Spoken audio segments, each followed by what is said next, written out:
అందరికీ నమస్కారం అండి. మేము ఒక సినిమా స్టార్ట్ చేస్తున్నాము. దానికి కొన్ని క్యారెక్టర్స్ రిక్వైర్మెంట్ ఉంది. Hero friends characters, heroine friends characters, hero father mother, heroine father mother, ఇంకా విలన్ బ్యాచ్, ఇంకా సినిమాకి సంబంధించి రకరకాల కొన్ని క్యారెక్టర్స్ ఉన్నాయి. మీలో ఎవరికైనా యాక్టర్ అవ్వాలి, నేను యాక్టింగ్ చేయాలి, నేను యాక్టర్గా ప్రూవ్ అవ్వాలి, నాకు అవకాశం రావట్లేదు, అవకాశం వస్తే బాగుండు అని అనుకునే వాళ్ళు ఎవరైనా ఉంటే నాకు ఒకసారి మెసేజ్ చేయండి. ఆ, నేను మీకు కంపల్సరిగా నా సినిమాకి సూట్ అయితే దాంట్లో మీకు కంపల్సరీగా నేను క్యారెక్టర్ ఇస్తాను.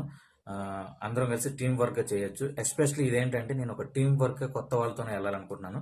నేను ఆల్రెడీ ఒక సినిమా చేశాను, ఫస్ట్ రిలీజ్ అయింది థియేటర్లోనే. ఇది సెకండ్ ఫిల్మ్గా చేస్తున్నాను. జెన్యున్గా ట్రావెల్ అవ్వాలనుకునే పర్సన్ ఎవరైనా సరే నాకు మెసేజ్ చేయండి. నేను మీకు కంపల్సరిగా సినిమాకి సూట్ అయ్యారు అనిపిస్తే టీం వర్క్గా మన అందరం కలిసి ఒక మంచి సినిమా చేద్దాం. మీలో ఎవరికైనా ఇంట్రెస్ట్ ఉంటే కంపల్సరీగా నాకు మెసేజ్ చేయండి. ఈ సినిమాలో మీ